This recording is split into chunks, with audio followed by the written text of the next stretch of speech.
bu King FM moom it yëngu na ci woy wi di ko béggee bu baax a baax il est exactement 9h passé de 42 minutes tout de suite après flash bu njëkk bi damay dalal nag rédaction bu King FM c'est un plaisir de vous retrouver parce que seen xam-xam ak seen ay gëstu daf maa doy moo tax suñu xëyee di leen dégg day dalal suñu xel di ça salaamaaleykum bonjour également à Thio ma femme Thioro Mbar Ndiaye noo def. maa ngi nii Amore. naka suba si. namoon na rek. mbaa di saa du ma bindal demande foofu. déedéet. xam nga nag sama xarit la moom lu ma neex na ko. maa ngi nuyu mbokk auditeurs yi ak mbokk internet yi mais xam nga Kals. waaw man ak Thioro dañoo yàgg nag de. ndeysaan. man ak Thioro du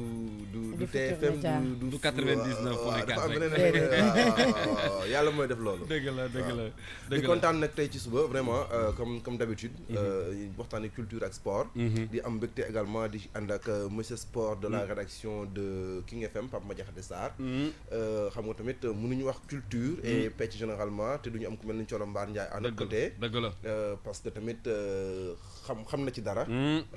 parce que gu nekk Ndakaaru la. te dafa dégg donte elle est très pertinente à l'antenne yenn saa yi mu mbéj gars yi. mais quand même elle s'y connaît. te dañ leen di soxla. ndeysaan kon Pape Madiakhate ñu ngi lay nuyu. maa ngi lay fay bu baax di sa di nuyu Thioro di nuyu Kals di nuyu ñi nga xam ne yëpp ñu ngi ñuy teewlu.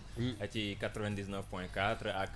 ci www.kingfm.sn ak ci Facebook beeg lépp. xarale ñi ngi fu ne plateforme yi nga xam ne mën nañu cee déglu dafa bari loolu waral ñu ñuy bàkkee la première radio digitale fii ci Sénégal raison pour laquelle bu ñu xëyee dañuy ànd ak yéen ngeen ñuy déglu waaye tamit am possibilité di ñu seetaan tey ci actualité commenté info yi nga xam ne bëgg nañ koo expliquer mu gën a leer ci seen bopp bokk na ci Jeux africains yi nga xam ne Sénégal da cee bokk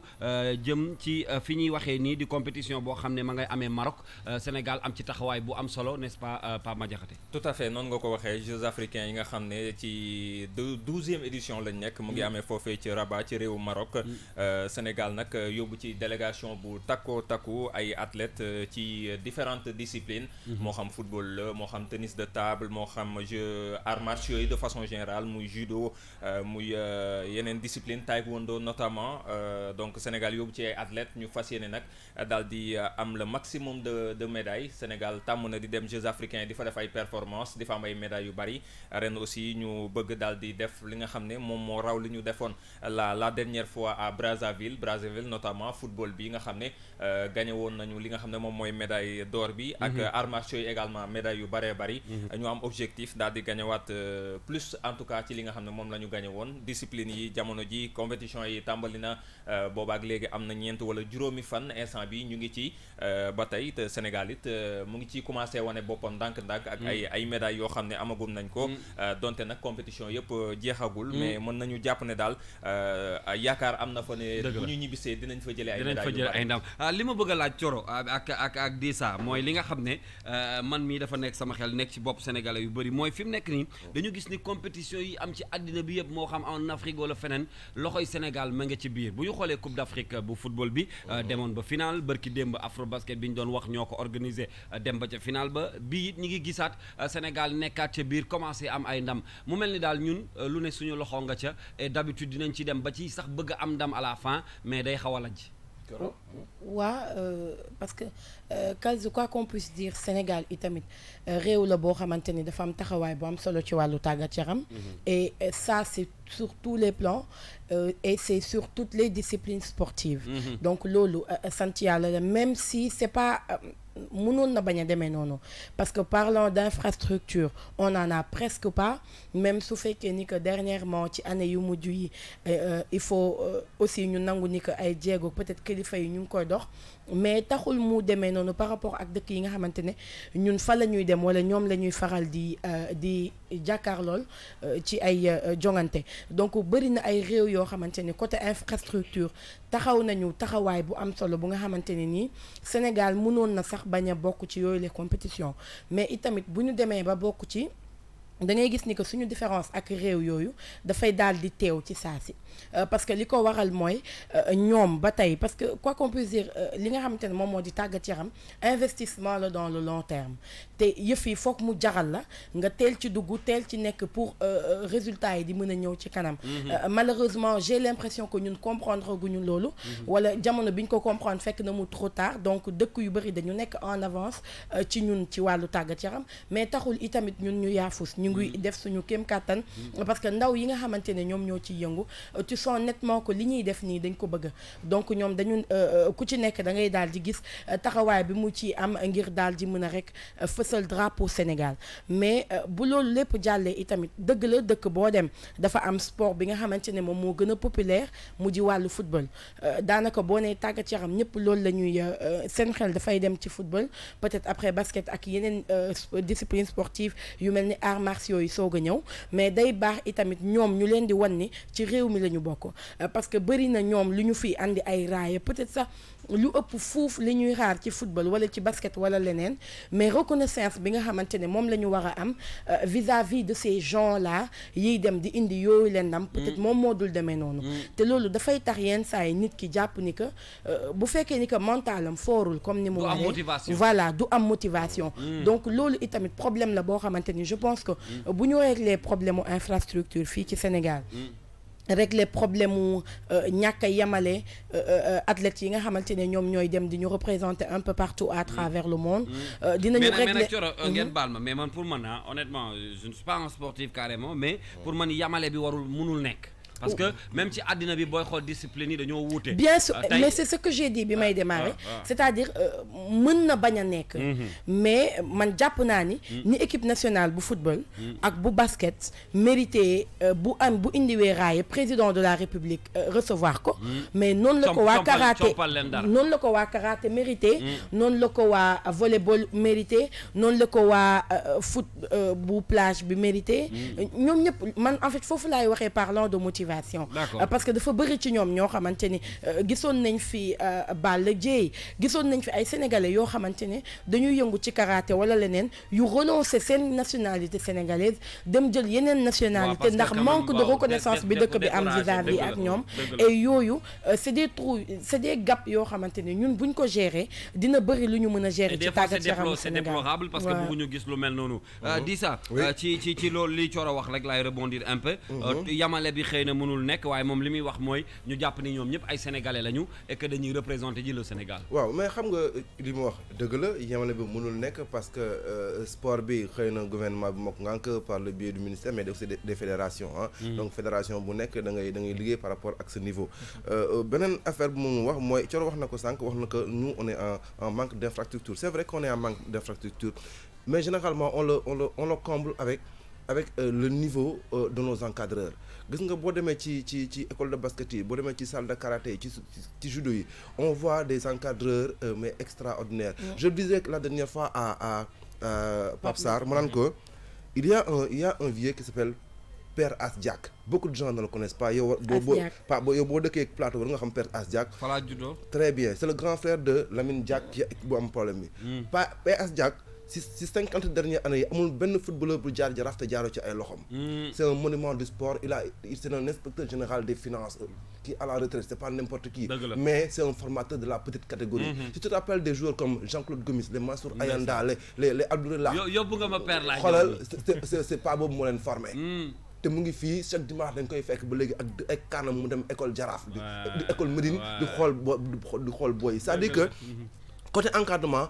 nous avons des gens passionnés qui le font, qui l'ont toujours très passionnés et ça date pas d'aujourd'hui. Donc ça a toujours un peu caché notre déficit en infrastructure. Mais aujourd'hui les choses ont changé.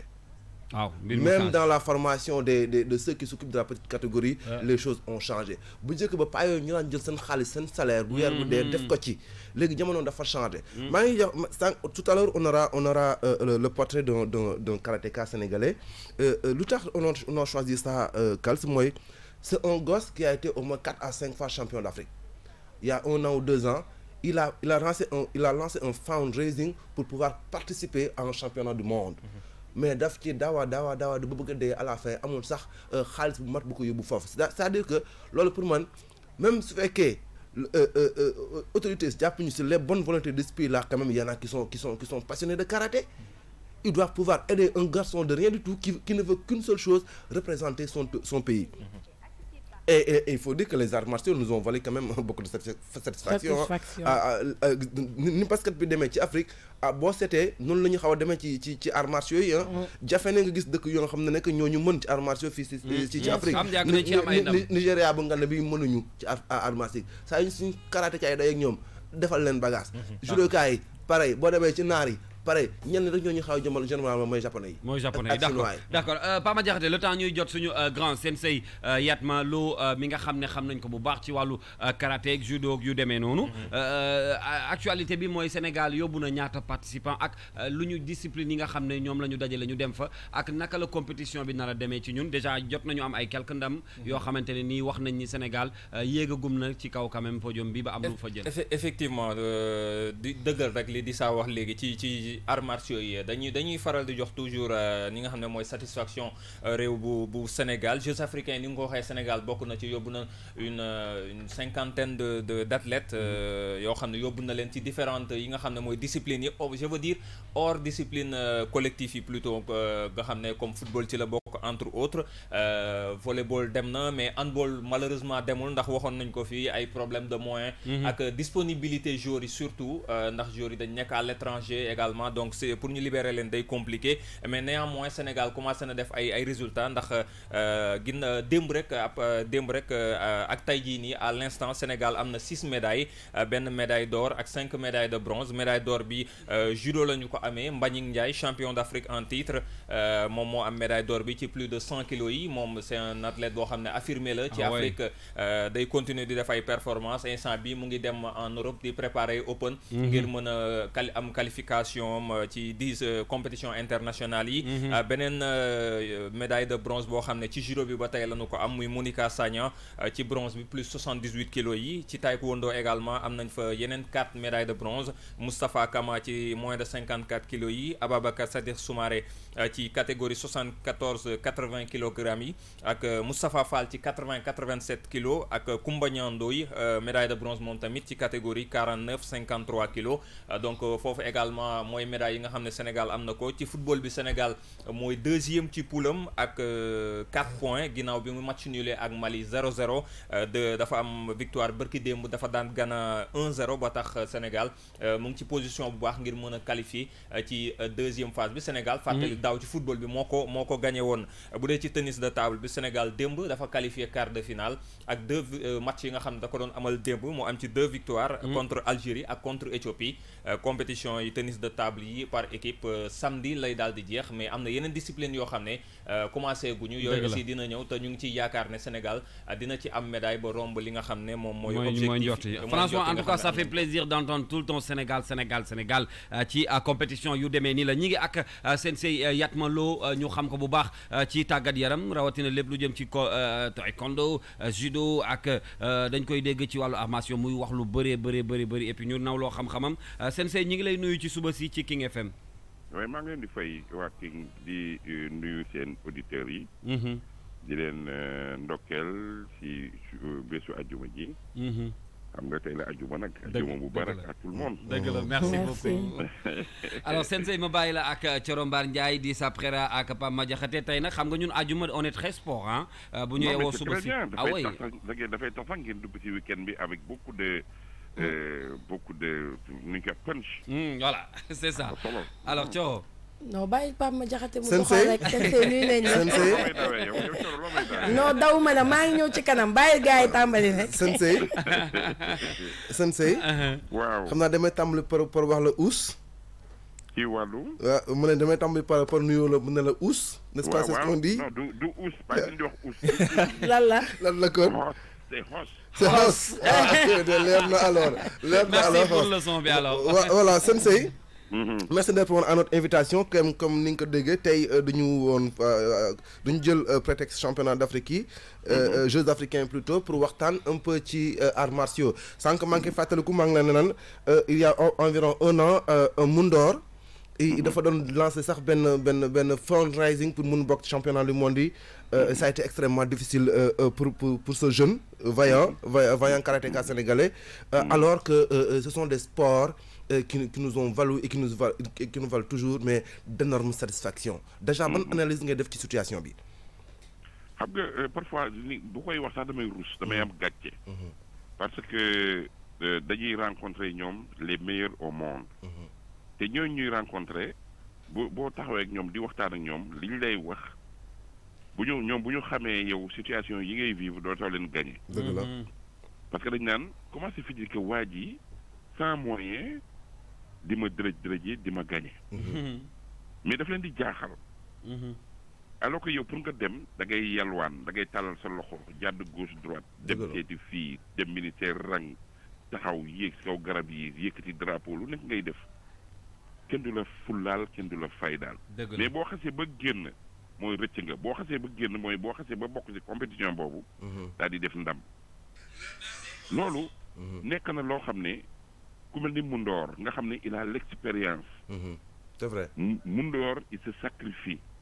parfois danaan société bi muy liggéey xam nga boo nekkee dans le privé war a génn dañuy bañ bu ñu gisee ne yow tu n'es pas performant. si tu es performant. dañuy d'accord pour nga dem mais duñ la jox sax accompagnement. xaalis dimbali la duñ ko def. donc la fédération est en train de se battre pour que ñoom ñi nga xam dañuy bokk ci ranking olympique ranking mondial parce que su ma déggee yenn autorités yi di wax naan non booy du ñu qualifié non am na autorité koy wax yoo xam ne ñu ngi ci comité olympique ak yooyu naan non duñ dem fenn xam nga autorité bu waxee loolu mooy du la jox dara. parce que gëmu la. même bu fekkente ni du dem mais dafa bokk ci loo xam ne mën na qualifier on ne sait jamais parce que booy gëm nañu seeni bopp.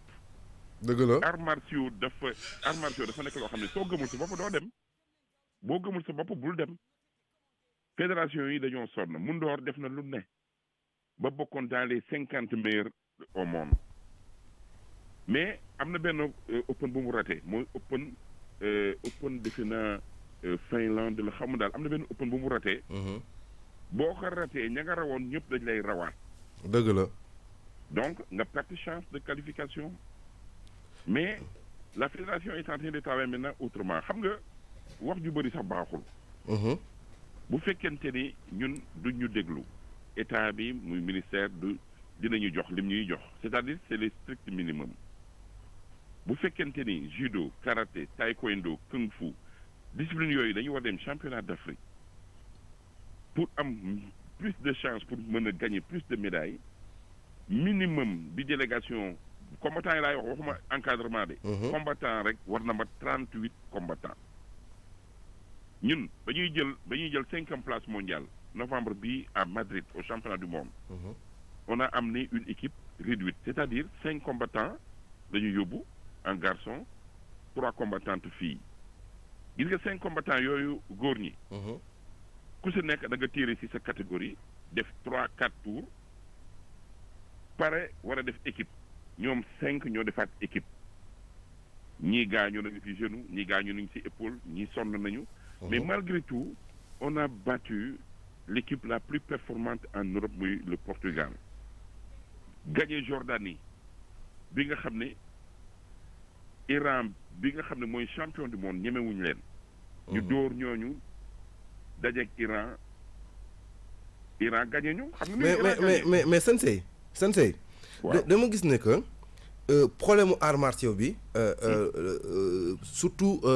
ñeextu li nga xam ne mooy moyen bi nekk lu bees et maa ngi koy wax sànq yàgg na et je disais que je pense que c'est jomm ak pas-pasu encadreur yi xëy na mooy yóbbu jeunes yi généralement ci niveau yooyu noonu tey est-ce que tey ban démarche la ñu war a tax ban démarche bu nga xam ne jàpp nga ne que c'est la démarche la plus efficace pour faire en ce que les choses fonctionnent. xam nga dama lay wax ni en revenant de Madrid avec une 5e place mondiale. par équipe xam nga gars yi mënuñu imaginer li may wax. dëgg la. 5e place mondiale c'est-à-dire tu vas en finale de bronze devant l'Italie. Italiens yi seen 5 combattants yooyu ñuy wax ñoom tiré wuñu individuel. ñoom dañuy toog di noppal ko ñu leen di maase di leen bës après ñëw dajeeg Sénégalais yi nga xam ne ils sont éclopés. dëgg la. ñu gagné ñu jël 5e. c'est logique. maintenant ba ñuy dem Gaborone bii ba ñuy dem Botswana lu ñu waxul amul pour mën a dem ba ñuy dem amuñu per diem amuñu argent de poche amuñu dara malgré tout dem nañu am 8 médailles. Et le ministère il a rien fait? Non, le ministère a donné le strict minimum. Quand on demande 32 billets, on nous donne 5, 10, 15. yow nga mottali. ñu ñëw jël mi 2 médailles d'or 2 médailles d'argent 4 médailles de bronze. Quand cela ne tienne, c'est bien. Mais dama ne léegi nga tolloo comme li nga si pour répondre maintenant à ta question. Parce que dama ne wax ji dafa bëri. jàmbat bi bëri na. mais ministère bu fekkente ne bu ñu laajee 20 mu jox ñu 7. léegi ñun dañ leen considérer que 7 la ñu mën di jox régulièrement léegi ñun nañu liggéey pour mën a am les 13. Pour am les 13, il faut un plan de com efficace placé sur les 5 années à venir. Parce que aussi le sponsor da nga koy jox loo xam ne mën na ko lire. Parce que ñun dañuy bàyyi bañ ne compétition am na dimanche rek ñu daan ne bind daan ne way dem ci fokk ne la mais sa way ñun yéenay ñan. dëgg la il faut une stratégie. Ça se prépare 1 an avant ou 2 ans avant. mais Sensei. Waaw. Donc su ma comprendre bu baax Pape Sarr bàyyi tuuti kon c'est un peu aussi la faute aux différentes fédérations. qui ne s'y prennent. À toutes les fédérations. ok. non gis nga ça ne nous dédouane pas. ok. ñun bu ñuy wax ministère day def ba bëgg a dee. mais là où le ministre a raison il dit délégation de pouvoir dañ leen ko jox. dëgg la. mais lan ngeen def yéen ne am nañu lii sur la table. mais boo ko amul foo jëm. dëgg la. xam nga si tu fais la comparaison avec le football ou le basket. sponsor bi day ñëw si football si basket bi. ils vont chercher les moyens. ñooñu dañuy dem seeti ay yenn sociétés ñu jox la 300 millions 400 millions 500 bon xam nga lu tax. parce que c'est des disciplines yoo xam ne populaires. dañ ko bëgg. ñooñu football fu mu tëggee stade fees. basket fu mu tëggee stade fees. dëgg la. mais karaté fu mu tëggee karaté gars yi ñoo koy seetaan. léegi comment faire pour que public bi di ñëw pour que sponsors yi di ànd ak ñun man je ne cesse de le dire de le répéter alors j'ai dit du fait que charité bien ordonnée commence par soi-même bërki dema wax naa ko en réunion ma ne il faut arrêter de parler xam lu ñuy def on est 5000 licenciés. On va dire parce que waxoon naa ko ci association nationale des arts martiaux bi ma créé dont je suis le coordinateur j'ai dit on est 5000 karatékas affiliés régulièrement nañu demander exceptionnellement que les affiliations ou les licences soient payées à 10 000 francs. ku nekk bu joxee 10 000 sacrifice la on aura 50 millions. Et d'entrée on peut gérer nos compétitions dinañ xam fan la ñu jëm ak fu ñu dul jëm. dëgg la li ngeen mën ak li ngeen mënul. parce que gis nga ngeen baal ma gis nga Sénégal xam lu ñu mënul. déedéet. booloo ànd nekk benn waaw lu ñu jafe la de. pour que ñu ne muy fédération yëpp nag. dañ naan président baa ngi fii na dem wuti xaalis yet maa ngi fii nañ def nii bu ñu defee nii dinañu am lii. d'accord mais justement Sensei ginnaaw ba ma la nuyuwaatee solution boobu nga wax c'est vrai mën na doon une solution mais est-ce que dans le long terme loolu mën na wéy est-ce que à long terme loolu lan moo war a doon solution bi à long terme parce que bu fekkee cotisation boobu la par exemple pour 5000 yi kooku peut-être mën na gérer quelques participations yoo xam ne pour quelques athlètes. gis nga loolu. benn étape la. c'est-à-dire dama ne charité bien ordonnée commence par soi-même. ça veut dire que bala ngay dem di wuti pour ñu mën la jox da ngay am. ba pare nag daal def un plan de com sur 5 ans. quinquennal daal di liggéey stratégie def lu attractif loo xam ni sponsor bi dina xam ne dina génn télé journaux yi dinañ ci wax. parce que booy investir da ngay génne xaalis. mais fédération yi dañu nay de. j'ai l'impression que fédération yi nga xam ne ñoom ñooy tourner autour des arts martiaux dañoo am problème sax bu am ay agent marketing. maa ngi lire léegi Coron. non am nañ ko. mais kon dañ ko cee nangu la def. voilà c'est ça le problème mais réew mi. ku yëngatu ci boole ma ak ñoom. waaw léegi ñu génne xaalis. yow waxuma ak yow. waa tey lu ma la def. non parce que yow man yow laa bëggoon commencer nga bañ. nga daw voilà. waaw léegi bàyyil ma bàyyi la ak moom kon. waaw gis nga pour terminer tout ça. waaw. xam nga j'organise la grande nuit du tatami tous les ans. Ouais. En passant par le Budo Beach. D'accord. Mais man, j'ai fait marketing, communication et qualité. Je l'ai fait. Bah, pareil, beaucoup de gens ne savent pas que j'ai travaillé au Crédit Lyonnais. Ok. J'étais dans le service de communication et qualité, marketing. Ok. Comment faire pour trouver ces moyens. Effectivement. Donc, à chaque fois que je texte mes jalons, plus ça me dougou ça me guéne, de n'a organiser nuit du tatami à Sorano. Donc, je ne le fais pas souvent. Il me reste 8 mois. Moi, je n'organise jamais un événement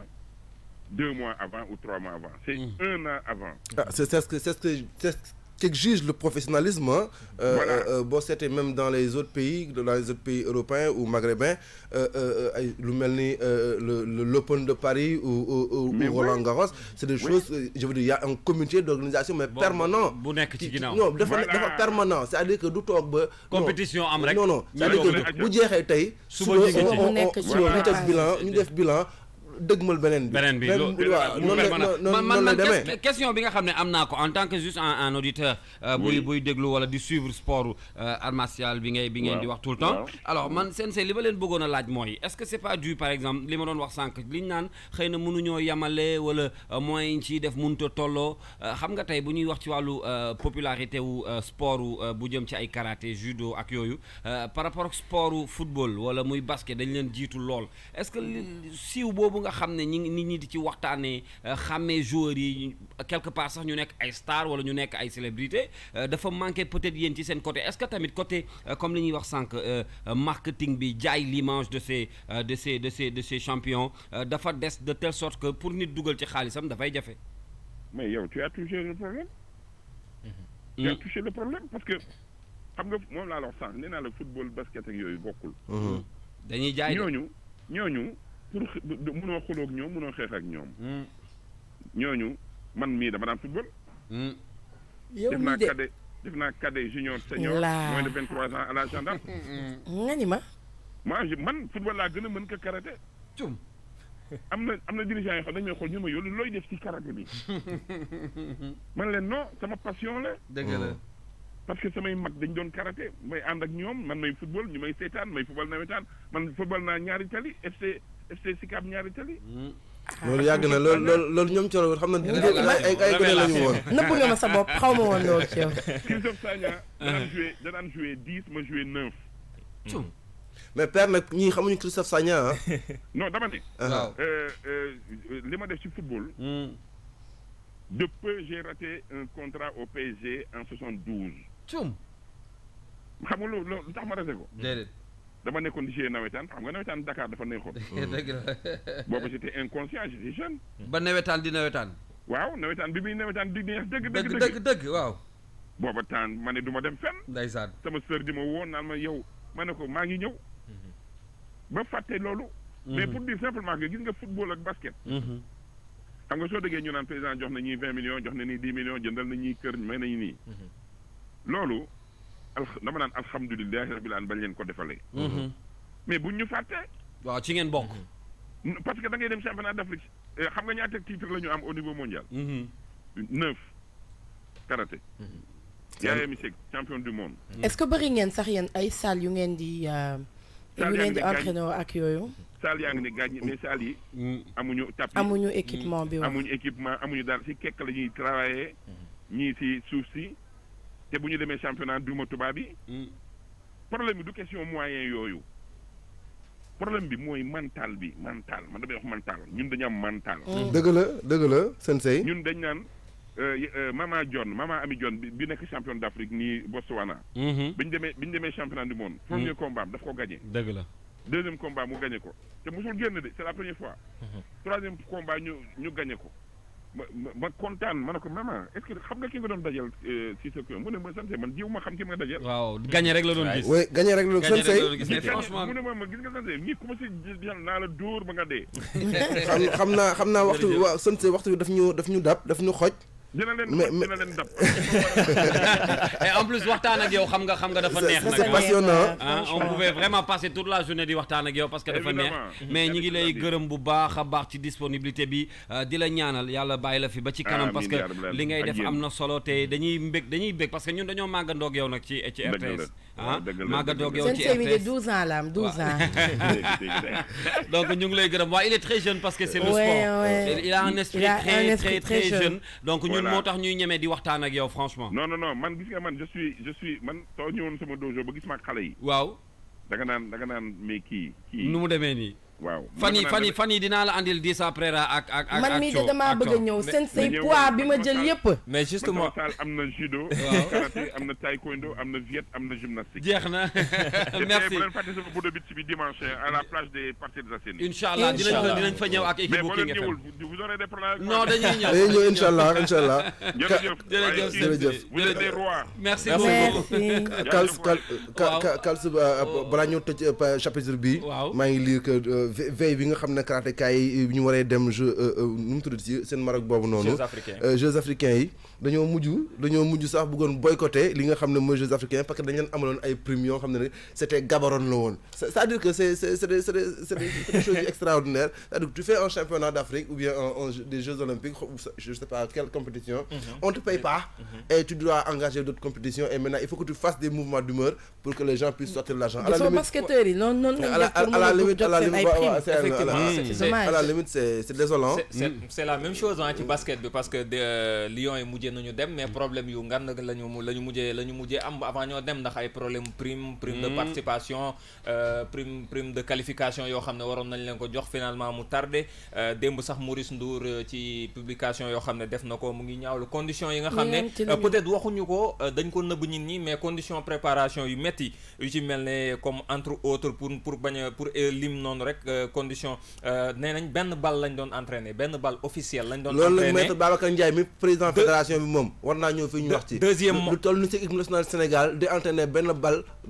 non ça c'est extraordinaire. deuxièmement dañ leen a looloo gën a ndaw ci li ngeen xam yi dañ leen a viré ci seen chambre d'hôtel yi durant regroupement bi. ak ñaaw li ngeen di wax dañu am absence de terrain libre wala bu fonctionnel. na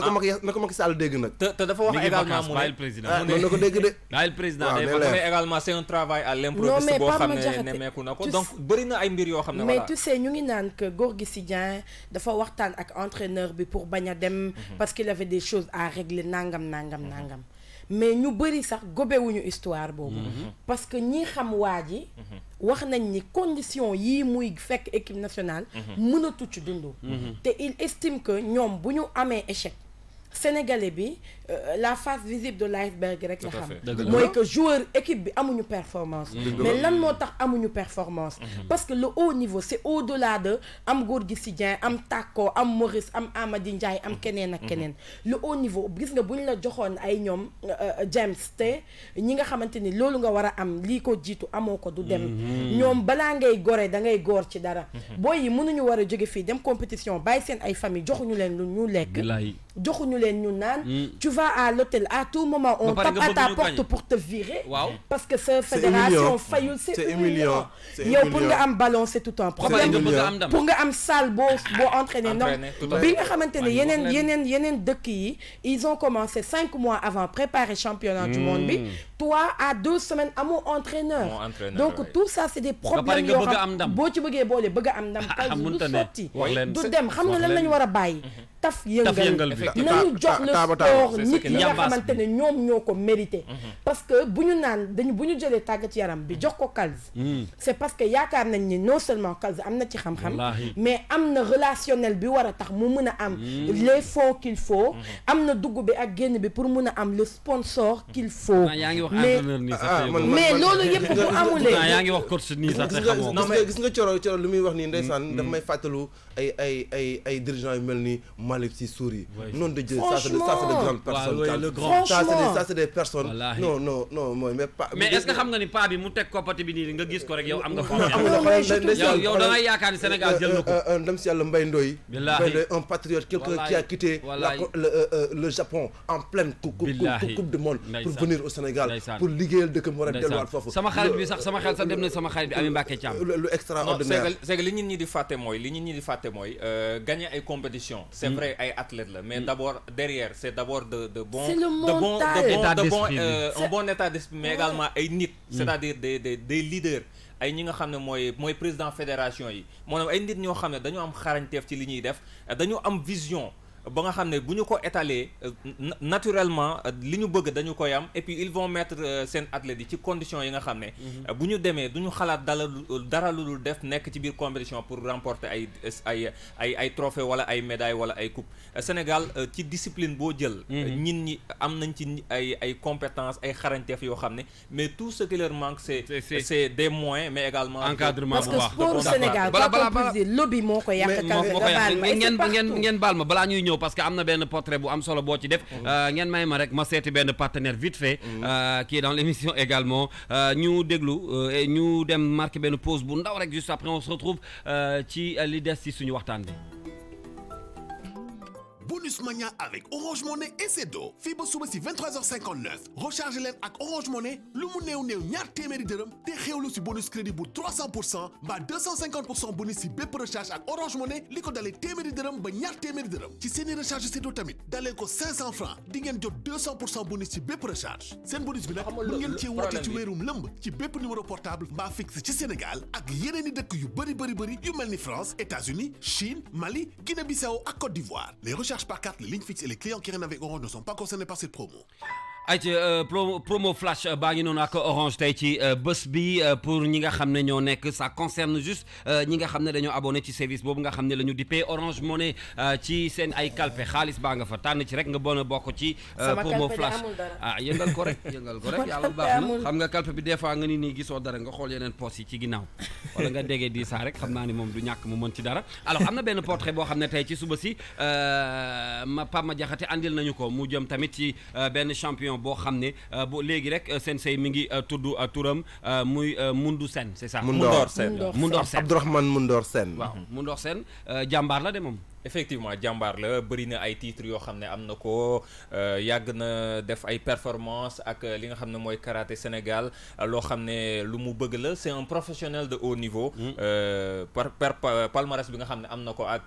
jéego yi nga xam ne mu ngi koy def ñu déglu ko ci portrait bi bu dee yemb la. ayca bu riche bi nga xam ne am na ko day dëggal rek xarañteef gi nekk ci moom karatéka bi di Moundor Sène daal di am lu tollook fukk ak ñetti titre champion bu Sénégal benn titre champion d'Afrique universitaire. juróomi titre champion d'Afrique senior benn médaille d'argent ci championnat d'Afrique du 2017 yi benn place bu 5e mondial ci atum 2018 ak it 11e place ci standing olympique lu ko dalek décembre bi ñu weesu ba léegi Moundor Sène ak karaté lépp ngi tàmbali ba athlète bi di am juróom-ñaari at jamono yooyu li ko influencé woon di film Bruce Lee ak Kung Fu ya mu daan seetaan arts martiaux dugg ci xolam ba tax bi mu amee baccalauréat Moundor daal di dem ca Dakar Université Club ngir wéyal fa bëgg-bëggam bi di karaté ci atum 2004 ginnaaw ay raaya yu mag yu mu am ci catégorie junior ak senior mu daal di dugg ci équipe nationale bu karaté bu Sénégal titre yi di teglewu ci moom waaye ci atum 2010 mu dakkal lépp tekki kimono yi wan ginnaaw tatami yi ngir nekk ci yeneen yi yëngu-yëngu ci atum 2017 Moundor Sène ñëwaat ci équipe nationale ñu tabb ko mu doon ca capitaine di ci wane xarañteef gu mat sëkk rawatina ak titre champion d'Afrique en équipe waaye loolee lépp mu am ci ay raaya ba tax tey jii mu bokk ci karatéka yi gën a xarañ ci àdduna bi taxul mu doyal ba tax athlète bi am ay cosaan yu séeréer sas boppam doon na doomu Sénégal bi njëkk bu am médaille olympique ci discipline bii di karaté ba tax xelam yëpp mu ngi ko teg ci Jeux olympiques yu Tokyo yu atum 2020.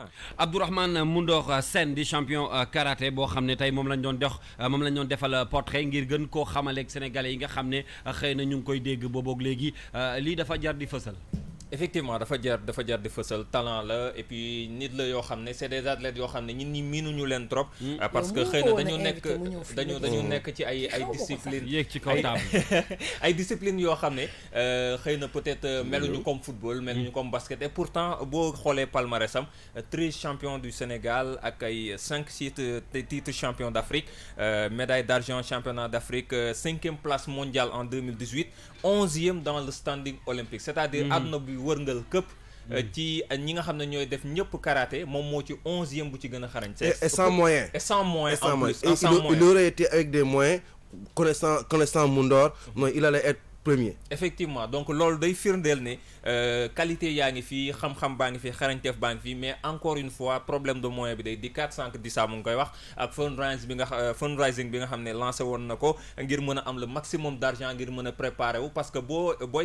bëggee qualifier ci discipline Jeux olympiques comme yu ni mel faaw ngay am ay points faaw nga am benn classement bu baax par exemple comme ci Jeux olympiques yi instant yi mu ngi 11e mais dafa war a fexe améliorer li nga xam ne mooy classement am ngir mën a qualifier mais malheureusement moyens yi ñëwul donc peut-être des personnes à gauche et à droite ñoo koy jàppale mais c'est dommage. D'accord alors li ma bëgg rapidement dama bëgg ñu def benn flash bu ndaw ci sport bi ak Pape Madiakhaté ak ñi fi toog le temps ñuy dugg nag ci li des ci actualité bi muy wàllu pecc mi xam naa ni Dissa ngi bëgg a jóg waaye foog nga toog ñu feccandoo ba mu jeex maag Coro foog ñu ndaw rapine tey dañuy ndaw rabine dañuy gumbe non mais Koumbe mu ngi ñëw Koumba Ba mu ngi ñëw dañuy gumbe dañuy ndaw rabine bu soobee yàlla léegi flash bi rapidement ci sport bi Pape Madiakhaté j'entends parler de Sadio Mané depuis booboog léegi ak ce message très fort de Lionel Messi c'est ça dégg naa ñuy wax naan ko mu war naa mën a laal ballon d'or beek wala mérité na ci ñi ñu mën a qualifier ñi ñu mën a sélectionner mais am na benn journaliste boo xam ne man dégg naa ko fan yi muy wax mais man waa jooju sincèrement ngeen baal ma xawma dafa soxor ndax wala du sénégalais waaw bon c'est un confrère il dit son avis on est en démocratie avis bi moo xaw a soxor nag parce que nii la defee woon ak Aliou Cissé man damay wax ji de ca Coupe d'Afrique ba mooy waa ji nekk Walfadjri nu mu tudd Gomis la bàyyi leen sama Gomis de man pour man Coro non Kals ndax Gomis sénégalais la non Kals il donne son avis on donne notre avis sénégalais la nga baal ma sénégalais la Kals oui et moi pour l'avoir côtoyé et ni ma xamee waa ji man gënuma ko nekk patriote yow noonu keneen noonu maintenant peut-être que Gomis moom il a sa façon de donner son avis par rapport à beaucoup de choses donc peut-être c'est sa façon de parler qui laisse à désirer mais le plus souvent dina wax loo xamante ne nii dañuy dem ba ci biir avenir bi joxaat ko raison donc pour man bu ñu ko jël méchamment bu ñu ko jël le côté négatif Gomis moo dëgër ay waaye xam nga critique nag mën na xaw a sax neex non mais noonu la mel c'est pas naturel Gomis bu naan la je t'aime sax day dëgër c'est-à-dire kon yërëm naa ñi muy wax je t'aime mais xam naa ñi mu doon jaago voilà nit ki moom non ñu ngi leen di nuyu de passage suñu confrère yooyu waa Walfadjri waaw en fait moom la li Coro wax la rek c'est-à-dire nit ku nekk am nga droit démocratie lañ nekk ku ci nekk yow ni nga sentir sa actualité bi ni muy demee yow noonu nga ko war a waxee waruñu la peut-être on peut ne pas être d'accord ak moom d'accord je peux ne pas être d'accord forcément ak moom du lu muy wax toujours laay d'accord ngay dangu d'accord des fois ma déglu ko mu commencé wax ma zappé parce que li muy wax man jàpp naa d'accord ma ci mais dama koy nangul xalaatam comme man tamit des fois dinaa wax nit dina toog fële ne kii li mu fi wax waxu fi dara donc c'est la démocratie bu fekkee ne li muy wax arrangé wala mais zappel voilà kon grand Gomis ñu ngi la ñaan nga wàññi dangar bi waaju neexama yónnee message ne ma ndax Sadio Mané dafa jël ballon d'or bi ma ne ko yeggaguñu foofu qu'est-ce qui s'est passé bon waxu Messi boobu ñu ne Messi moo ko wax man en fait je suis pas certain que moom moo ko wax d'accord waaw déjà loolu moom parce que ce n'est pas une façon pour Messi de communiquer déjà parce que c'est pas officiel man moom sincèrement de façon officielle dégguma fenn fu Messi waxee loolu d'accord parce que ñi ko génnee tamit joxuñu source bi mais ce qui tourne autour de mais en tout cas li tourné ci ballon d'or bi moom mooy li ma ci wax fan yi rek ci sama post sama Facebook dama ne ballon d'or moom ni muy doxee nii amul benn logique y a aucune logique ci ballon d'or nañ koy joxe parce que ballon d'or des fois c'est-à-dire les règles ne sont pas fixes tantôt jour daf koy jël parce que am na ay trophées parce que am na ay distinctions individuelles ñu jox ko année bi ci topp ñu jox ko pourtant keneen moo am li mu amoon daaw dëgg la parce que Sadio Mané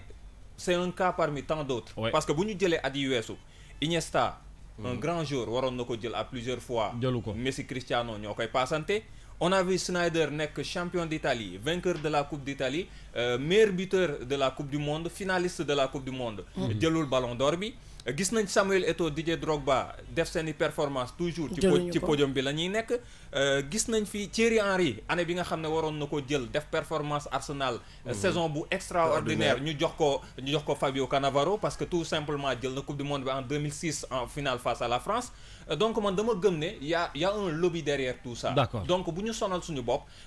man moom personnellement man Pape Sarr damaa jàpp ne du suba le africain di jëlaat ballon d'or. kon problème bi du Sadio Mané mais c'est l'Afrique. Je suis d'accord. xanaa leen waaw comme Sénégal comme Afrique ñu ne mooy le continent de demain de l'avenir ak pétrole beeg gaz yi peut-être lobby boobu mën na tax ba ëllëg ñu jox ko Sadio Mané parce que Sénégal am na pétrole. peut-être je dis peut-être mais gëwuma li ma gëm mooy dafa am lobby. D'accord. Il paraît également que Zidane a appelé personnellement Sadio Mané pour lui demander de rejoindre le Real de Madrid et tout. C'est pour dire un peu plaisir bi nga xamante ne moom la ñu Sadio Mané di jox. Man Thioro personnellement en équipe nationale je suis pas tout le temps satisfaite des prestations de Sadio Mané. D'accord. Mais n'empêche dama ko nangul mën a footballam. Maintenant jàpp naa ni peut-être le mot leader man en équipe nationale du ma ko nangul Sadio Mané. Parce que man dama jàpp ne leader day am fu équipe bi di toll. da nga naan pousse leen nga boot ñëpp. def li nga war a def te man pour man c'est ce qui manque à Sadio Mané en équipe nationale. Maintenant en club il est plus que performant. Maintenant man bu loolu lépp jàllee li ma ciy neex dans tout ça mooy sama fibre patriotique fi muy waxee mooy c'est le nom du Sénégal qui est un peu partout à travers le monde et de la plus belle manière. Voilà donc buñ ko waxee sama xol day daal di sedd parce que après dafa ñuy ubbil yeneen buntu touristiquement parlant ak yeneen c'est comme quand on nous parle de Youssou Ndour. Da ngay xam ni que à travers le monde dafa nekk di jaay la destination Sénégal. Man loolu rek moo ma ci amal solo après li ki def franchement. et puis juste rek pour terminer foofu. dama jàpp ne ñun sénégalais yi war nañu gën di moo xam sénégalais lambda moo xam ñun presse bi war nañu gën di fësal performance yi nga xam ne suñu joueurs yi comme Sadio Mané ñu ngi koy def. Parce que bu ma gisee en France ni ñuy gaawee ci yëkkati joueur day def benn ñaari performance rek ñu yëkkati ko jaay ko ci presse bi. Ça c'est le chauvinisme français. Tu as l'impression que c'est le meilleur joueur du monde. li ngay wax nii xam nga Zidane bi mu bàyyee football ba tey yëkkati nañ fi Nasri yëkkati nañ fi Ribéry mais Kylian Mbappé mais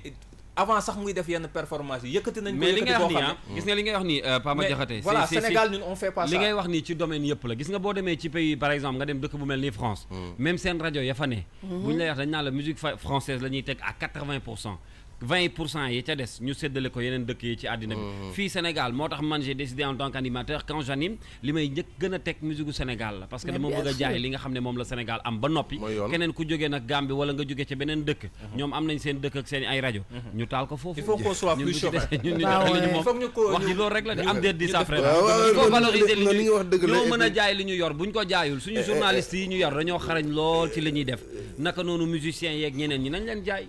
li nga wax dëgg la et je rejoins Pape Sarr quand il parle de lobbying gis nga dans ce milieu là yenn journalistes sportifs yi tel que Goloko du ma contredire pour la bonne simple le lobbying est très très très très fort pour gagner dans le foot de haut niveau surtout en Europe et boo xoolee le plus gros scandale du football yu xew ci àdduna bi mais Europe la xawee. Je me rappelle Ablaye Wade suñu sa maam Ablaye Wade mos naa ko dégg benn jour ñuy waxu blanchiment d'argent mu taxaw France 24 ne leen les plus grands blanchisseurs c'est vous les blancs. et c'est la vérité. sàcc yi gën a mag mais ñoom la. le plus grand détourneur mais ñoom la donc le plus grand lobbyiste donc ñoom la donc c'est. regarde ce qui arrive à Lamine Diack alors qu'à côté Platini voilà. alors la culture baa ngi yegg si nag. rapidement dama bëggoon nga jox ma affiche week-end bi championnat wu bitim réew yi tàmbali na. waaw affiche week-end yi dinañ gis championnat Espagne dina compte def deuxième journée am. Angleterre également dina am ay match yu am solo. dinañ ci dikkaat gën ko yaatal. ci midi culture Gana Gueye Paris Saint-Germain sans doute ci week-end bi wala dans les jours à venir. dina war a jouer parce que dafa nekkoon ci préparation bi mu ñëwee yàggul. match bële passé mu ngi woon ci banc bi joué wul mais on espère que match bii di ñëw war na mën a jouer ndaxte gis nañ ne Paris Saint-Germain match bii passé xaw nañ leen sonal et puis milieu terrain bi am na ay quelques blessures. bu ñu ko dugalee dinañ dugal xale bu am jom bu mën a xale bu mën a football waaye bu mën a football te am jom xale bu yëngal réew mi jërëjëf ñu leen di gërëm ba may marqué benn pause vite fait ñu dellu si waat nag ci pecc mi nga xam ne tey moom la ñu xaw a tànn ci culture bi bu ko defee flash bi la ñuy tënk léegi juste après ñu am transition nag tey mën a dugg ci li nga xam ne moo di wàllu culture bi ginnaaw bi ñu laalee ci sport bi nga xam ne yitteel na sénégalais yi ñuy déglu ñu déglu li et puis dellu si waat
ndeysaan acca di ci nuyu bu baax a baax Asfal Colobane di ko nuyu merci beaucoup c'est de la part de As mi ngi nuyu Mamadou Diagne ak soxnaam Ndiak Ndour madame Diagne di ko nuyu bu baax a baax depuis Colobane c'est de la part de As ak waa Génération Futur Média yëpp ci déglu bi Abdoul Aziz maa ngi lay nuyu di la ziar depuis Médina merci également à Modou Gueye Kër Massar Babacar Diakhoumpa depuis Rufisque très scotché connecté di ñu déglu di ñu bàyyi xel lay merci beaucoup ci déglu bi Marie également ak Mami Chou maa ngi koy nuyu bu baax Daba également bu Futur Média merci beaucoup ak Momika depuis Touba ci déglu bi ñoom it ñu ngi ñuy bàyyi xel ci suñu page Facebook officielle bu King FM jotaay bi ngi wéy ba léegi il est 10h passé de 33 minutes juste après bi ñu génnee nag ci sport bi ñu xaw a yëngal yaram yi tuuti dem ci culture bi Coro rek culture la Coro kese mu toog ci studio bi da ngay culture ba mu jeex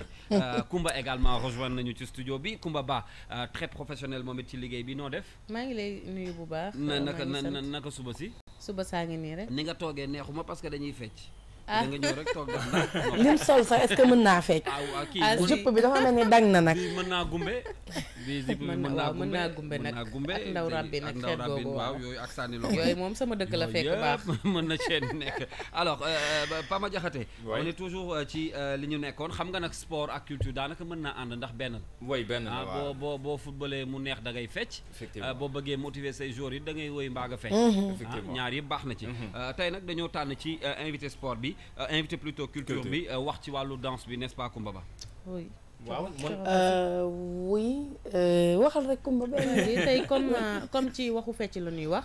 dañoo fastaw la ñu yebaloon mu dem defa ji reportage bi nag dafa ñëwaat ci feccu démb ak feccu tey lan moo changé ndax feccu démb liñ ci daan jiital maanaam message yi mu daan véhiculer ak aar bi ci daan nekk ak taaru feccu démb confronté ko ak li nga xamante ni moom mooy feccu tey qu'est-ce qui a changé lan moo évolué entre temps loolu la Fatou Sow demoon na seeti kon xanaa dañuy bàyyi rek nga jàllale élément bi ñu dellu siwaat décortiquer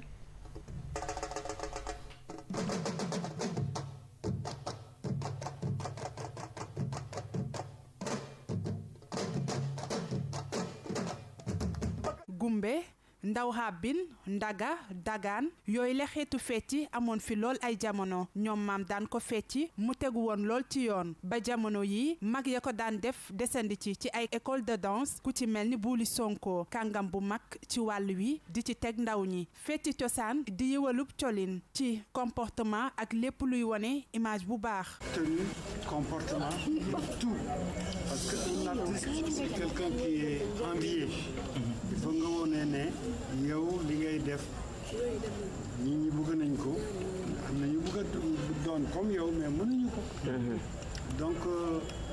métier la boo xamante ne war nañ ko fonk daal. ras gis zëzël ñamax-ñamaxi di ay xeetu fecci yu ndaw yi xewal Dada di ab feccikat bu ñu ràññee ci Sénégal ñëwaat ci li ni mel jàpp ni fecc mi daa yàqu jamono yi. comme bu njëkk ba li ñu doon wax fecckat dëgg gisatuma ko parce que dafa yàqu daal dafa am ñoo xam dañu nekk ci biir aar bi yàq aar am na ñoo xam ne mën nañu am na ñoo xam ne ñu ngi nekk au top mën nañu trop ci xale yi mais am na ñoo xam ne moom dëgg neexul dañuy yàq aar peut-être dama naan comprendre ma daal am na lu ñu bëgg ci aar bi ba aar fi mu ne tëju na daal parce que léegi dootoo dégg sax fecckat bi fecc na li wala boo fekkee sax nit ñi duñ la xool fulla bi ci nekk ak personnalité bi ci nekk. bu ñu sukkandikoo ci Adama Bikeur àdduna lépp loo gis évolution la moo waxal fecc mi am ay coppite. loo gis day am évolution tey àddunaay démb ak àddunaay tey du benn donc daanaka lépp loo gis rek lu gars yi doon def démb day changé tey donc c'est normal n'empêche que loolu lépp fa la jógee feccum démb c'était plus traditionnel feccum tey li ñu gis mooy déjà nit ñi ñoo ngi fecc di si gagner seen life nit ñi ñoo ngi fecc di voyager donc am na benn évolution. feccub démb doonoon feccub cosaan wuute lool ak feccub tey ñu koy amal ci ay xeetu challenge ñëpp di ci toppaat looloo waxal feccu traditionnel yi doon lu ndaw ñi xeewil ndax ras gis ak yeneen fecci yi ñu xewal ci jamono jii. taaru ñi xale yi ma bëgg a gën a yaru ñi xoolal ndey xar di ñang rek mu pellal ba matt sër ba ñu géewal ko baaral ko ndeysaan. alors danse lañ doon waxtaanee ci suba si ci wàllu culture bi nga xam ne ñun tànn nañ ko bu ñu weesoo sport bi sama xel dafa dem ci Ndeye Khady Niang moom nga xam ne Carlou D son dernier single rendre na ko ci hommage Youssou Ndour defoon na lu mel noonu ni fecc di wane say cër daa yiwul ndax moome wuñ ko yàgg naa danse yàgg nañ ko waxtaanee sama xel dem également ci fecckat yu mag yu bëri yoo xam ne ñoom Germaine Acogny ndeysaan sama xel dem également ci Riche Niang mii ngeen di gis Riche Baba Niang Riche mii nekk ak Mbaye Dieye Faye bi muy dem montré en 1989 doon feccal Youssou Ndour c'était vraiment beau parce que ñoom seen fecc spectacle la woon léegi nag am na une grande différence entre ce qui se passe actuellement Thioro ak li nga xam ne moo doon xew avant malheureusement Kaz parce que fecc dafa bokk ci aada ak cosaanu réew mi mais dafa nekk di jël yoon bu nga xamante ne nii xëj na fi mu ñu jëmee du ñu neex bu fekkee sax àggaguñu fa ba pare ni nga ko waxee dafa am fecc yi nga xamante ne aar la woon mag ñi soo dama ma daf ma naan chaque jour ñun ñoo dàqoon a woy xale yi dàq leen a fecc te suñu cër masta feeñ c'est-à-dire dañuy tegle juróom-ñaari sër teg seen grand mbubb takk seen ndigg musóoru létti en fait lépp dañ ko doon boole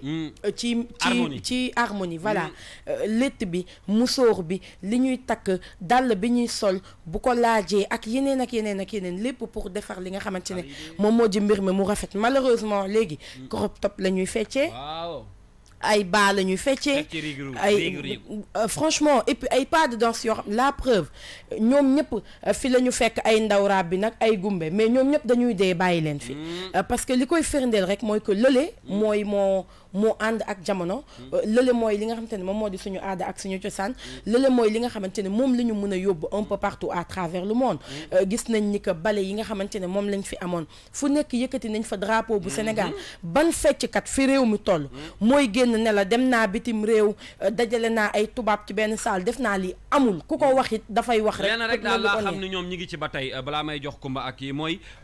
les danseurs urbains là parce que ñi ngi compétir ba léegi yàggul dara rek Sénégal ak association Kaay Fecc demoon nañu représenter le Sénégal ci ay b-boying seen façon de danse yooyu nga xam ne dañ koy def ak chorégraphie ak groupe yi ay compétition battle lay doon et pourtant c'est moins connu nit ñi duñ ko xam mais ñoom danse professionnelle la ñuy def et que ñi ngi ciy génnee Sénégal di représenter y a même benn compétition compétition Coupe d'Afrique de la danse buy am Sénégal chaque année décembre je connais le promoteur il s'appelle Bayeno Mohamed mais il a même un problème pour sax communiquer sur cet événement mais bien parce que sûr nit ñi jëluñu ko en considération li leen gënal daal mooy ñuy zëzal ba fajar waaw mais zëzal xam nga fi mu ñuy jëmee Kalzu du ñu neex race gis fa mu ñuy jëmee du ñu neex yaa ko xaw ma naka fi ay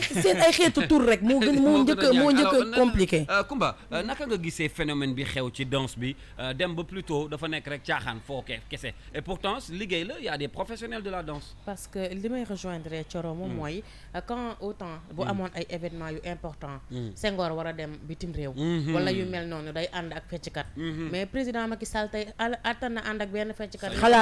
xalaatu ko sax xam nga làmb bu amee cosaan la preuve du ñu oo fecckat yi nga xam ne ñoom ñoo xew mais maire yi nga xam ne ñooy fecc ndaw rabbin daam yooyu ñooñu dañuy woo ñu sol lu jot harmoniser ko def chorégraphie loolu li muy signifier mooy lee ngeen di def mënuñu ko wane di ko fësal comme suñu aada et c'est vraiment dommage parce que buy évoluer tam dafa war a nekk loo xamante ni dañ koy harmoniser ba nga xam ne foo ko bëgg a yóbbu di nga ko fa yóbbu Kalsi yow tey fu la neex nga toog animé parce que waxoo lu vulgaire defoo lu vulgaire mais bu fekkante ne da ngeen di fecc ci anam boo xam ne yiwul kilifa mënu koo fekkee ndaw rabbin tey da nga koy teg dañuy indi daam yi ci làmb ji ñuy fecc ndaw rabbin kilifa bu ko neexee seetaan xale bu ndaw bi bu ko neexee seetaan loolu mooy cosaan mais defuñu évolution cosaan mais dañu bàyyi li cosaan amoon yëpp ci lu rafet ñu dénaturé ko pour ñoom tey li war a fës moom mooy nga ñëw def sa yaram ba mu xonk nga bëtt sa jumbax def ci jaaru et puis sa dooma sex sa soccu nit bu toogee ci salon moom sax bu benn fecckat génni am na ñoo xam ne dañuy interdire sex sa soccu image bi ngi toog a ñëw exactement da ngay sex sa soccu soccu xam nga sex soccu sax sa nit gi def lu ne rek soccu baax na ci kaw boo solee lu jiw nga yox soccu mais tey Kals man mi am naa doom mais su ma toogee di seetaan télé am na genre nit yoo xam ne bu ñu génnee dama naan zappel mais nga baal ma ko mbaa Ablaye Wade tukkiwu fi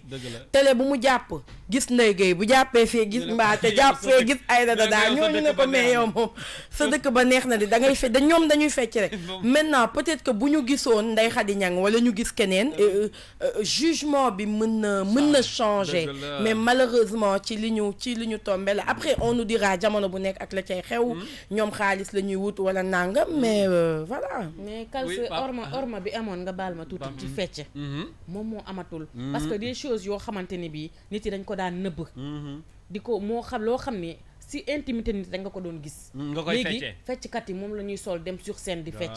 xam nga yu mel noonu mënoo toog ak sa njaboot di ko seetaan am na ñu ma ci mere trop billaay sincèrement c'est des fois da ngay gis sa doom di ko ngay seetaan télé sax waxuma la dara de ñu wane kuy fecc rek nga bëgg a zappé parce que boo moytul da koy fecc sa mais xale yëpp ay fecc fi mu ne xale yi léegi fecc la ñuy bégalee seen bopp de Pape Madiakhate waaw xam naa ni amago ay doom yu mën a gis danse bi waaye am nga ci xalaat de waaw non évidemment yow ban mooy sa danse préférée moom fecckat bu mag la nag man awma sax danse préférée man mën nga zëzal mënuma fecc sax mënoo zëzal non mënuma fecc d'accord sama tànk yi moom ku ko zëzal de ni ma gis ñu koy defee metti na xeetu metti boo boo dul sportif doo ko mën déedéet sama classe gi de duñ zëzal en fait li Kumba wax moom moo am gis nga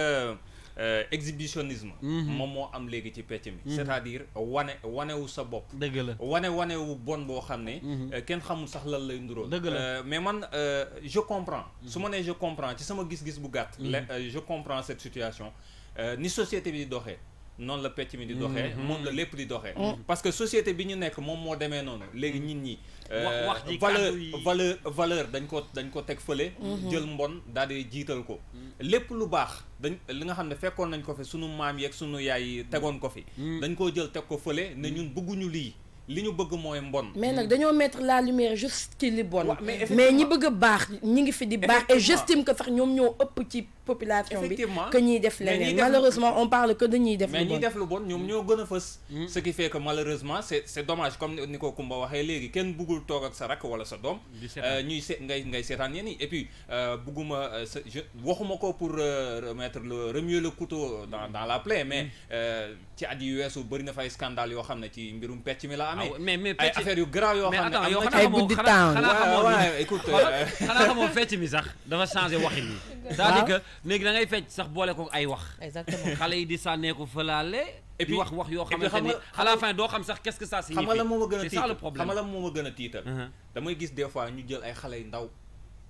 ngay dugg ci biir kër nga gis xale bu ndaw ñu koy feccloo yenn fecc yi ba pare di ko solal baa mu am 3-4 ans ñu solal ko baa ñu solal ko baa waaw di ko tàccu di ko fecc di ko statut di ko exposé xam nga ba pare maquillé ko c'est-à-dire xamuñu ne ñu ngi yàq xale xam nga xale lan lañ koy dàqantele c'est le plus grand imitateur du monde bu fekkee à 3-4 ans ñu ngi def loolu ci moom mais bu màggee qu'est-ce qu'il va devenir c'est ça qui est dangereux et puis nañu fësal spectacle danse yi parce que am na solo ñuy def ay chorégraphie moo manqué ci boppam mais Kals ci reportage bi ñu jàllale dégg naa benn fecckat bu ci wax Dada Jami Gueye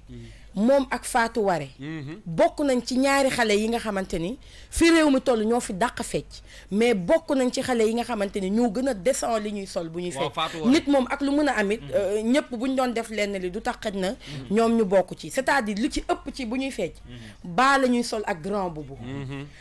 dama leen naan xam naa li ngeen woow a tax comme dama leen yëpp seen bàyyi da ngeen koy jël aj ko ba ci seen xol yi mais da ngay gis ni dañuy nekk à l'aise ba Fatou Waré moom day sol ba solaale ay kawas boo bañu lee sol grand boubou bu ñu demee bay sol tubéy dañ koy waadadaa ba ceinture ba dëgër ma ni leen maa xalaa benn yaram sonalu leen yow xam nga Fatou Waré du la may dara waaw du may dara mais c'est pour dire que ñoom malgré ñu ngi bokk ci jeune génération bi di fecc yu bees mais xam naa ñoom li ñu nekk ci école ay ballet ak yu mel noonu di tukki di dem ay Allemagne di fecc ci kanamu ay tubaab ku ci mel ni Fatou Waré par exemple peut-être bokk na ci li tax ñoom le plus souvent du ma ne tout le temps nag mais li ci ëpp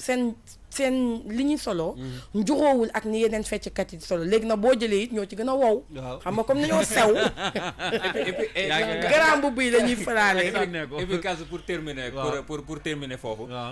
fecc mi léegi yëngatu la rek mën naa ne n'importe qui mën na fecc il suffit ngay tëb di sànneeku parce que en fait loolu la ñit ñi jànguñu fecc da ngay gis nit ku tëb rek ñu tëggal ko tama rek mu topp rythme bi rek tëb sànneeku nu ko neexee alors que fecc aar la dañ koy jàng am na école yoo xam ne fa lañ koy jàngee sànq mu ngi tudd Germaine Acogny ak ñeneen ñoo xam ne loolu la ñuy jàngale dañu xam loolu boo leen gisee ñuy fecc da ngay kontaan parce que aar bi nga xam ne moo nekk ci pecc mi pecc day wax damay dégg ay mag ñu naan fecc day wax donc loolu yëpp ay message la yoo xam ne mais léegi moom nit dina tëb ba daaneel te doo xam lan la def da nga naan waa kii xanaa daa dof wala ay raba ko jàpp donc loolu yëpp ay affaire la yoo xam ne voilà mooy loolu daal d'accord loolu la rek Kals kon un petit mot rek ci li gars yi wax mooy formation bi nga xam ni ndaw yi nangootuñ ko def booy fecc sax da ngay dem ñu former la parce que am na ñoo xamante ni xam nañu fecc jàng nañu fecc am na ay bale yu mag yoo xam ne ñoo fi nekk di daan jàngale ay fecc mais lan moo tax léegi nit yi yoon bu gaaw bi la ñuy choisir maanaam dem fecc ci benn clip def lu extraordinaire nit ñi jël ko di ko vidéo di ko posté nga siiw après ñu jël la def la ne yow fecckat nga takk ay fer yëngal après voilà bonjour lu ci am ngeen xam alors dama bëgg ñu dem ci delluwaat rédaction bu King FM rapidement dem seeti ji Serigne Saliou Seck xam ngeen ni moom bu waxtu wi jotee dañuy yëri li ci yéene kaay yi muy revue de presse bi juste après nag ñu ñëw tëjee ko ak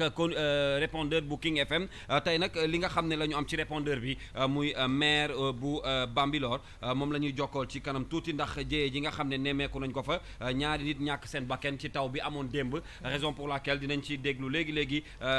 Njaañ Diop di maire bu Bambilor ce sera tout à l'heure dans quelques minutes ñu jokkoo ak moom ci répondeur bu King FM en attendant Serigne Saliou Seck yegsi na pour la revue de presse de ce matin juste après on se retrouve li ci yéene kaay yi ak Serigne Saliou Seck. cosaan fa nu ko doon taataan ëkk ya fa des ba léegi suur nañu ëpp gor lu doy amul doylu lanu wax ñàkk doy ko taw bi moo taxoon ñu bëri ci askan wi doon baawu naan ak a defi ñaan ngir maam yàlla taw ba wala ngaan taxit daanaka yéen kaay yi nu xëyandool ñoom ñëpp xëy di nu xamal ni maam yàlla taw na ba wala ngaan rawatina ci Ndakaaru Kaolack Kaffrine ba benn dëkk ñaari gaar di Thiès ubbil l'Observateur yéen kaay Futurs Médias bi ci seen page 4 5 ba 6 lépp ci taw bu bëri ba jéggi dayo bi mu taw ni ki démb ci réewum Sénégal la xëy di wax journal bi yokku ci ni ñaari doomu aadama ñàkk nañ ci seen bakkan tax La Tribune jàppe ko njombe ndax nag journalu des médias bi catastrophe la xëy bind ci aw xëtam boole kook di nu xamal ni Ndakaaru bool yeek bidon yeek bërigo yi nu taataanoon lépp fees ba foo xool ndox ngay seen te nag ñoo ko tanee waa Kaffrine ndax foofee quartier ya la ndox ma mujjee nangu li nu warul nangu Pape Diop moo ko wax ci biir Vox Populi ubbil yéenekaay bi njiitul bokk gis-gis ne ak fi réew mi toll ba ci jafe-jafe yi ni jànkonteel président Macky Sall waroon naa am beneen xalaatu budul naan day dem ci ay vacances journal bi ne lu ci man di am daal li ko dale Ndakaaru ba Kaolack jaar Kaffrine utali Ziguinchor ba Matam fépp ci am ndox lanu yendoo xuus fanaane caa tëmb laas ne moo taxit ñaari doomu aadama lab nañ ci ndoxum tawum démb mi ca Mbambilor lan fekk baax Kaolack moom ndox mi da leen a jaay doole nekk fa buur nekk fa bu mi ba far di leen xuusloo sursu aane du Saalum rek ndax nag Bawol tamit ak Ndar géej askan wa lab nañ ni ki démb ci taw mu takku mi mu rotal ci biir réew mi fekk booba njiitu réew mi moom di président Macky Sall moo nga ca Biarritz di noos ak gundaandaat góorgóorlu yi di xuus ci foos yi askan wi tàbbi ci guta ONAS moom jukk di njëkkentu ne bu leen kenn tudd ndax nag du ñoom kepp waaye Ageroute itam ak seen defari tali yu bon yi bokk na ci li tàbbal askanu Sénégal ba tax ñuy xuus ñun jàll ci leneen ubbil Les Échos yéene kaay bi ne ñiy jàppal tànk Karim Meïssa Wade seen ndaje mi nu doon amal ni ki démb ci ak pëcc xoola mujjee li ko waral nag moo di déggoowuñu ci seen biir ci kan moo nara wuutu Cheikh Seck ak Aziz Diop ci bopp FNCL Le Quotidien ne PDS daal góor gi di président Abdoulaye Wade moo yore ca gulguyam nekk ci direction bi di braqué nu mu ko neexe waaye nag loolee mën naa wane xëlu sëllu yu ndaw yi ci biir mbooy gi wane itam daagu jinne yu màggat yi nga xam ne dàqatuñu gone ndax nag min nanu seeni ngalaju Dakar Times ne niru na ko nag ndax comité d'initiative pour la refondation du PDS tey ci aljuma ji lan nara janloo ko taskatu xibaar yi ngir tekk feuille de route maanaam fi Oumar Sarr ak fippukat yi ci biir PDS nara jaar yéenekaay bi yokku ci ne bëri na itam ay punkal yoo xam ni dem na nekk ci ginnaaw Oumar Sarr ngir mën a jaamaarloo Karim Meïssa Wade ak ñi bokk ci génération du congrès Baba Aïdara am na lu muy waajal ubbi Les Échos journaliste bi nee na dina fesal vidéo bu fanweeri simili ak juróom maanaam 35 minutes ngir wax ci ñaari téeméer ak juróom fukki junniy dollar yi nu tudd Timis Corporation ak Agritrans taskatu xibaar bi yokku ci ne firnde yu leer te wóor la yore mu di ay attestation de travail ba ci signature Pape Ousseynou Diallo moo jël xalimaam signé mbir mu doy waar ci page 3 bu l'Observateur ca Goudiri la xewe ay baykat ñoo fa doon amal match de football attaquant benn équipe ba moo taakale défenseur u beneen équipe ba mu jaaree faa ñàkk bakkanam maara day taali boobu football bu metti taakale rek mu génn àddina metti na lool Coro tombé waral ay gaaf boo demee taakal ba sax reyu ko ndeysaan waaw mais war a dem rek matal matal rek di ko ñaanal yàlla xare ko àjjana comme ni ma leen ko waxee woon bi ñuy tàmbali sànq ba léegi newoon naa la di ñuy jukki lenn ci répondeur King FM bi nga xam ne bu ñu xëyee dinañu xool lenn luñ fa bàyyi tey nag lañ fa jël daf ñoo amal solo muy maire bu Bambilor taw bi mi ngi commencé def ay jéyee Coro waaw parce que yaa ngi koy dégg boobu ak léegi am na ñoo xamante ne ñàkk nañ seen bakkan te duggulee daanaka at yi yëpp presque chaque année mu am ku ci faatu man démb rek ndeysaan maa ngi koy waxaat naan bokk na ci reportage yi ma gën a marqué benn reportage bu ma defoon y a peut-être 3 ans ou 4 ans Grand Yoff taw bi ñooñu seen mur daanu ndox mi dugg kooku doomam lap génnee ci këram nekk ci jàll ci yeneen kër ñu koy wër nekk xale bi lap na ci biir ndox mi donc yooyu yëpp ay jafe-jafe la yoo xamante ni on espère que ci ay mauvais souvenirs lay mujj parce que nag fii réew mi toll ak fi àddina toll c'est vrai inondation day am un peu partout à travers le monde mais taw yi du moo war a andi inondation donc am nañu problème mu évacuation des eaux li ko waral ak yooyu je pense que faaw kilifa yi jël ci ay ndogal mais tamit ñun population bi ñu def ci suñu loxo parce que dafay am ay canal yoo xamante ne à ciel ouvert la yaay gis ku am mbalitam ñëw sotti ko ci biir ku rey xaram jël ay mbàkk yeeg yooyu sotti ko ci biir donc loolu bu tawee forcément ndox mi du dem donc problème bi dafay situé wu ci niveau yëpp maintenant solution bi yow yaa ko am man maa ko am état moo ko am keneen moo ko am ni ci ñëpp jàpp pour yëf yi dem kanam mën a jëm kanam alors dañuy déglu maire bu Bambilor moom mu ñëw ci li nga xam ne mooy jéyee ji am foofu ca diwaanu Bambilor ndox muy yàq wala ndox muy lor bakken mais bu ko yàlla defee nag dañ koy nangu di ñaan yàlla it beneen ndox buy wàccee yàlla bu mu mel ni ndoxu démb bi ci faraange gi mu ko lor donc loolu lépp ay naxar la mais nag nit yi yàlla moo koy teg lu ko naxari mu nangu kon nangu nañu li ñu yàlla teg li ci des mooy jàppale ñi nga xam ne ñoo nekk ci mitit yi ba ñu kenn ku ci ne naxar wu nekkoon ci yow mën a génn loolu mooy vraiment li nga xam ne moom lañ mën a tënk ci li am démb jaal yi nga xam ne dañu ñàkk seen njaboot di masawu ñi nga xam ne seen alal daf yàqu ndax du woon suñu yéene du yéene yi famille boobu ñun nag suñu wareef en tant que commune ñi nga xam ne amuñu woon suñu fanaan bi vraiment ut nañu ay kër loué ko pour yóbbu leen xam nañ ne seen bagage yëpp yàqu na jënd nañu ay matelas jënd ay drap pour dund jox leen demande yi gendarmerie bu paree ci rapport bi ñu jéem a xool ci sañ-sañ bi nga xam ne yoon may nañ ko am nañ benn ligne bu ñuy wax secours au sinistre ñu jéem a xool nan la ñuy fexe ba jàppale ñooñu ba yàqu-yàqule yi ñu yàqule ñu mën a fexe teg seen loxo dara bu matalewul it ñu mën gis seen bopp macha allah bu weesoo ñi nga xam ne ñàkk nañ ci seen bakkan ñi ci yàqule bëri na waaye ñoom ci seen mën-mën rek ñi ngi jéem ay pexe comme ni ko maire bi waxee ñi amul fu ñu fanaan ñu jéem leen a fat ñi yàqule ay yére yi ñu xool nu ñu leen dimbalee rapport bi gendarmerie war a def bu noppee ñoom dinañ ko jàllale fi ñu ko war a jàllale mu nekk ay jafe-jafe yoo xam ne nag taw bi commencé na koo andi te benn fan rek la tawagum ak tey li mu wis ci suba Ndakaaru foo dugg tooy na xepp ñi nga xamante ni bu xiinee sax ñu jaaxle njàqare dikkal na leen fi mu nekk nii donc état du Sénégal ñu ngi leen di interpellé waat yaakaar naa ni bu gënee avancé bu àndee ay jee vacances yi boo moytul danañ ko dagg ndax lii moom wax dëgg yàlla bëgguñu mu continuer ndax li muy andi ci ay musiba dafay bari coro dafay bari ñi ngi fàttaliku li nga xamante ni moom moo di inondation yi fi amoon ba tax même après 2005 parce que ci la fi président Macky Sall jëlee woon comment ça s'appelle Sénat su ma juumulee mais finalement xam nga après dañuy dindi lii pour def les parce que dañuy naan xaalis bi ñuy def foofu mën nañ ko def ci gestion wu inondation yi malheureusement on se demande ban xaalis lañ fi def parce que terewul démb bi mu tawee te quoi qu'on puisse dire ren Sénégal tawul Kalz daanaka bii mooy suñu taw bi gën a gum mag bi mu commencé ak léegi Dakar est-ce que taw na 5 fois bi nawet tàmbalee ba tey non ñaari yoon la fi taw région yi li mu taw taxu ko bëri noonu donc bu fekkee ni benn taw mooy tax ñu nekk ci problème yi je pense que ñoom ci dagg seen ay vacances la ñuy mujj parce que Kalz qu'on le veuille ou pas sénégalais yi sonn nañu lool parce que mënuñu ñaan mu bañ a taw parce que baykat yi dañuy jël seen alal def ko ci suuf di xaar mu taw ngir mu mën leen andil lu ñu yoree seen njaboot donc forcément foog ñu ñaan yàlla mu taw maintenant am na ñoo xamante ne taw gënalu leen parce que bu tawee du ñu am bu xiinee rek seen xel dootul dal peut-être yow bu tawee mën nañu nelaw ba yandoor mais am na ñoo xamante ne tey bu xiinee du ñu nelaw et yooyu noonu Kalz pour man lu ñu mën a dépasser la très franchement parce que ñun mënuñu ne ñu ngi jëm ci émergence te bu tawee nit ñi duñu liggéeyi bu tawee les routes sont impraticables mais mu ngi noonu man mi dëkk bi yaagi gi war a ñëw Almadies rek c'est tout un problème pour nga jaar fi pour dem fenn donc te ñu ne dañuy tendre vers l'émergence taxawaguñu sax taxawaayu émergence parce que à ce rythme nekkaguñu franchement c'est très difficile. Alors je vais retrouver tout de suite Dissa Préra pour sa chronique du vendredi moom nag àjjuma bu nekk daf ñuy defal benn xanaa yeewi ngeen ma nag yeewoo guñ la parce que tëjaguñ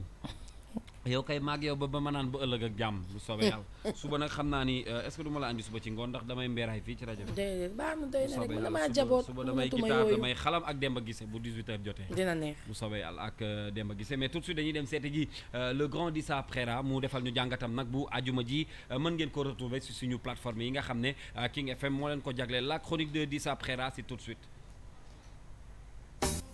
2 semaines de pluie et Dakar se débarrasse de sa chaleur étouffante, mais renoue avec les revers de ses averses. Des quartiers entiers engloutis par les eaux, une circulation qui devient dangereuse avec ses lots de dérapage sur les routes. Attention, danger. Et ce n'est pas le Tetavax qui va tirer Dakar d'affaire. Bara Sankaré ne dira certainement pas le contraire. Le Cobra, mis hors d'état de nuire, El Capo, un autre policier, se signale à Thiès. Bon sang, quels qu'ils ont tous ces policiers à se donner de pareils surnoms, des sobriquets aux connotations négatives, allez savoir. L'autre image a changé est celle du PDS et la seule constante n'y est pas allée avec le dos de la cuillère. Omar Sarr et sa bande ont reçu leur dose de Tetavax, une piqûre tellement profonde qu'Omar Sarr et ses camarades ont sursauté en se tortillant avant de se réveiller pour se révolter. Un comité de refondation du parti est lancé trop tard. Au sigle PDS, on y adjoint désormais la lettre K pour faire PDSK. Ainsi en a décidé Gorgui. N'en plaise à la vieille garde, le vent du changement souffle très fort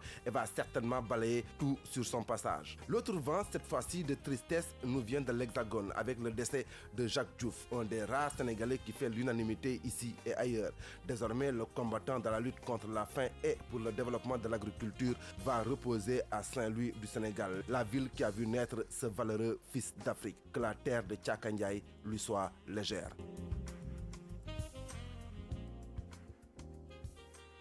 merci beaucoup Dissa Préra loolu moo nekkoon chronique bi am na solo résumé actualité bi nga xam ne moo xew ci semaine bi yëpp dégg ngeen nit li mu laal ci ndox mi voilà ndax taw bi moom bokk na ci actualité bi mën ngeen retrouver sa chronique ci suñu plateforme yi moo xam ci page Facebook bi wala sax ci chaîne YouTube bu King FM wala www.kingfm.sn daanaka jotaay bi nag lii ci des ñu yëkkati ko bareetul xanaa sant ak gërëm équipe bi ma àndaloon ci subaak léegi muy rédaction bu King FM merci beaucoup Dissa Préra jox la ngërëm li nga tegal ma ko ci xale yi nga xam ne liggéey rek la ñuy def. waaw di vraiment di remercier rédaction bi à commencer par Thioro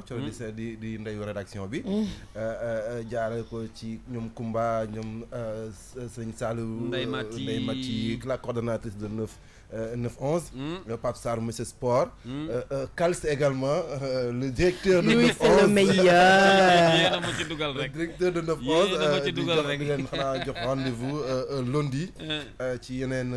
voilà yeneen information yeneen musique yeneen divertissement. incha allah gërëm la bu baax a baax waaye may fàttali rédaction bi day woy liggéey bi ndax midi culture mi ngi ñëw di beneen journal boo xam ne beneen xeet la ndax ñun ci King FM li ñu tàmm mooy lépp lu ñuy def dañ koy defee autrement wute ak nit ñi bu baax a baax Thioro merci beaucoup ci ànd bi ma àndoon ak yow ça a été vraiment un plaisir et puis da ngay bàyyi feeñ beeg c'est un plaisir partagé yow xam nga ni yow rek tax nga tout le temps may bëgg di ñëw ci rajo bi mais yenn saa yi affaire yi moo lay tënk ci suuf yenn saa yi ma ñëw ba tollu ci escalier yi ñu ne ma kaay donc du ma am choix mais yow xam nga ni man sama xol King FM laa ko jox loolu la yàlla dogal donc voilà ce fut un réel plaisir nekk ak yow nekk également ak mon très cher Dissa Préra moom xam na ni dafa sori ci man comme man ni ma soree ci moom parce que dañoo yàgg comme je le dis mais je suis tellement ravie arrêté damay fiir ba dee parce que man fu ma tourné gis ñu xëcc la waaw kër gi de moom maay seen chouchou loolu la yàlla dogal maay seen chouchou sant yàlla parce que xëy na boo ñëwee am neneen nu nit ñi doxalee dina am donc àdduna amul solo mais je suis très ravie de voir que King FM chaque jour surtout rédaction bi dañuy teg benn pas boo xamante ni dafay tax nit yi gën a naw gën a respecté mais gën a xam ne que rajo bi musique la à la base oui mais dañuy boole utile ak agréable du coup je suis très fière de voir sama morom yi nga xamante ni xëj na dama leen njëkk rek ci métier bi wala ma njëkk leen ci kër gi accueillir leen ci King FM mais je suis très fière bu may gis liggéey bu ñuy def Serigne Saliou moom dama am faible am très franchement et je l'écoute avec beaucoup de plaisir macha allah yal na leen yàlla gën a jàppale donc merci à toi Dissa chapeau merci. allez merci beaucoup mais xanaa ma bëggal Thioro rek bala moo dem ci